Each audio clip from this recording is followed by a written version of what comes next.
హనుమంతుడు చిరంజీవి. సాక్షాత్తు మహాశివుడే ఆంజనేయుడుగా అవతరించాడని హిందూ పురాణాలు పేర్కొంటున్నాయి. శివుడు అంశంతో జన్మించిన హనుమంతుడు నేటికీ హిమాలయాల్లో సజీవంగా ఉన్నాడని భావిస్తారు. త్రేతాయుగంలో రాముడికి నమ్మిన బంటు సీతాన్వేషణకు బయలుదేరిన హనుమ లంకలో ప్రవేశించి బీభత్సం సృష్టించాడు.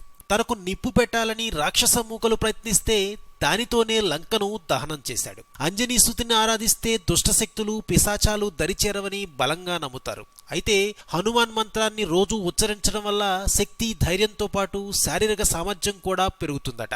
ఇక రోజు ఉదయాన్నే లేవగానే స్నానం ఆచరించి రుద్రాక్షమాలను పట్టుకుని హనుమంతుడి ముందు కూర్చోవాలి. ఆ తర్వాత హోం హనుమంతాయ నమః, హం పవననందాయ స్వాహ అంటూ మంత్రోచ్చారణ గావిస్తే ధైర్యంతో పాటు శారీరక సామర్థ్యం కూడా పెరుగుతుందట.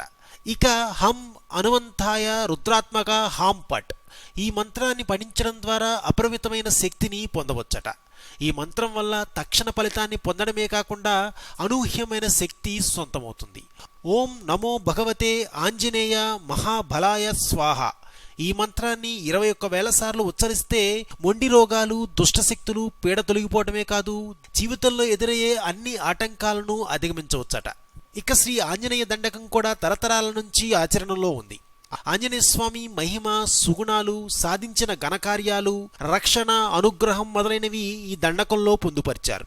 ఇందులో సంస్కృత పదాలు పొదవడం వల్ల శబ్దశక్తి, మంత్రశక్తి కలిగి ఉంది. తెలుగు భాషలోని క్రియాపదాలు, వాక్యాలు వాడడం వల్ల చదవగానే అర్థమవుతూ భావశక్తి కూడా కలుగుతుంది. అందువలనే ఈ దండకం శ్రద్ధగా పారాయణం చేసిన వారికి కోరిన కోరికలు తీరతాయని బలంగా నమ్ముతారు. మరిన్ని ఆసక్తికర హిందూ సాంప్రదాయ విశేషాల కోసం ప్లీజ్ సబ్స్క్రైబ్ టు రెక్ టీవీ భక్తి.